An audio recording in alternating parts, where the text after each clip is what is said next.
എല്ലാവർക്കും നമസ്കാരം. അപ്പോൾ ഇന്ന് ബീട്രൂട്ടും ഉരുളക്കിഴങ്ങും വെച്ചിട്ടുള്ള മെഴുക്കുവരട്ടിയാണ്. അപ്പോൾ നമ്മുടെ കുട്ടികൾക്കൊക്കെ ഇപ്പോൾ സ്കൂൾ തുറന്നേക്കുമല്ലേ, അപ്പോൾ പെട്ടെന്ന് തന്നെ തയ്യാറാക്കാവുന്ന ഒരു ബീട്രൂട്ട് മെഴുക്കുവരട്ടിയാണ്. അപ്പോൾ ഞാൻ ഒരു വലിയ ബീട്രൂട്ടും ഒരു വലിയ ഉരുളക്കിഴങ്ങുമാണ് കേട്ടോ ഇതിന് വേണ്ടി എടുത്തിരിക്കുന്നത്. ചോറ് കഴിക്കാനും ചപ്പാത്തി കഴിക്കാനും ഈ ഒരൊറ്റ കറി മാത്രം മതി. ബീട്രൂട്ടും ഉരുളക്കിഴങ്ങും ഇതുപോലെ നീളത്തിലാണ് കേട്ടോ കട്ട് ചെയ്യേണ്ടത്. അപ്പോൾ അതുപോലെ ചെയ്തെടുത്തിട്ടുണ്ട്. ഒരു പാൻ വെച്ച് കൊടുത്തിട്ടുണ്ട്. അതിലേക്ക് ഒരല്പം വെളിച്ചെണ്ണ ഒഴിച്ചെടുക്കാം. വെളിച്ചെണ്ണ ചൂടായിരിക്കുമ്പോഴത്തേനും നമുക്കതാ കടുകിട്ട് കൊടുത്തിട്ടുണ്ട്. കടുക് പൊട്ടിയതിന് ശേഷം ഒരു 10 കൊച്ചുള്ളിയും കുറച്ച് വെളുത്തുള്ളിയും എടുത്തിട്ടുണ്ട്. പിന്നെ 2 പച്ചമുളക് കൂടി കീറിയിട്ട് കൊടുത്തിട്ടുണ്ട് കേട്ടോ. എന്നിട്ട് ഇതൊന്ന് വഴറ്റിയെടുക്കാം. ഇതിലേക്ക് ഒരു 2 കതിര് കറിവേപ്പില കൂടി ചേർത്ത് കൊടുക്കുന്നുണ്ട്. ഇതെല്ലാം ഒന്ന് വഴന്നതിന് ശേഷം ഇതിലേക്ക് ഒരു 1/4 ടീസ്പൂൺ മഞ്ഞൾപ്പൊടി ഇട്ട് കൊടുക്കാം.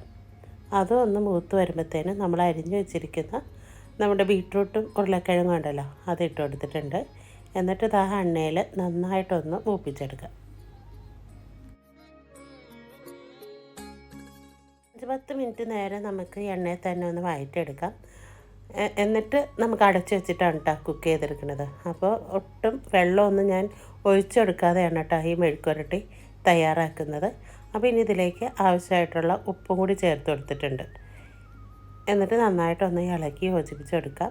അപ്പോൾ എണ്ണയിൽ തന്നെ ഒന്ന് മൂത്ത് വരുമ്പോഴത്തേനും കഷ്ണങ്ങളൊക്കെ പെട്ടെന്ന് വേവുകയും ചെയ്യും. വെള്ളം ഒഴിച്ചെടുക്കേണ്ട ആവശ്യമൊന്നുമില്ല. ഇതിൽ നിന്നുള്ള വെള്ളം തന്നെ ഇറങ്ങി വരും. അപ്പോൾ ഇനിയിപ്പോൾ നമുക്കൊന്ന് അടച്ചു വെച്ചിട്ട് ഒന്ന് കുക്ക് ചെയ്തെടുക്കാം. അപ്പോൾ ഒരു 5-10 മിനിറ്റ് കഴിഞ്ഞിട്ട് ഒന്ന് തുറന്ന് നോക്കി കേട്ടോ. എന്നിട്ട് ഒന്ന് ഇളക്കി യോജിപ്പിച്ച് കൊടുത്തിട്ടുണ്ട്. അപ്പോൾ അതിലൊരല്പം വെള്ളമൊക്കെ ഇറങ്ങിയിട്ടുണ്ട് പച്ചക്കറിയിൽ നിന്ന്. അപ്പോൾ ഒന്നും കൂടി ഒന്ന് ഇളക്കി യോജിപ്പിച്ചതിന് ശേഷം പിന്നെയും ഒന്ന് അടച്ചു വെച്ചിട്ട് ഒന്ന് തുറന്ന് നോക്കി കേട്ടോ. എന്നിട്ട് നന്നായിട്ടൊന്ന് മിക്സാക്കി കൊടുക്കുകയാണ് കേട്ടോ. അപ്പോൾ ഏകദേശം നമ്മുടെ മെഴുക്കുവരട്ടിയൊക്കെ റെഡി ആയിട്ടുണ്ട്.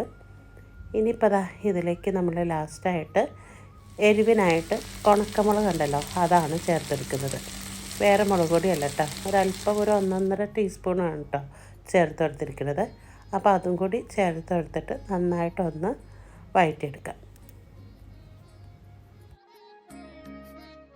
അപ്പോൾ നമ്മുടെ മെഴുക്കുവരട്ടി ഇവിടെ സെറ്റായിട്ടുണ്ട് കേട്ടോ. ഇത് മാത്രം മതി കേട്ടോ നമുക്ക് ചോറ് കഴിക്കാനായിട്ട്. ഇതും ഒരു പപ്പടവും തൈരും അച്ചാറൊക്കെ ഉണ്ടെങ്കിൽ സൂപ്പറാണ് കേട്ടോ. അപ്പോൾ നമ്മുടെ മെഴുക്കുവരട്ടി ഇവിടെ അടിപൊളിയായിട്ട് വന്നിട്ടുണ്ട്. നല്ല ഒരു മെഴുക്കുവരട്ടിയാണ് കേട്ടോ. അപ്പോൾ ചെയ്ത് നോക്കാത്തവരെല്ലാവരും ഒന്ന് ട്രൈ ചെയ്ത് നോക്ക്. നല്ലൊരു വിഭവമായിട്ട് വരുന്നത് വരെ പോയിട്ട് വരാം.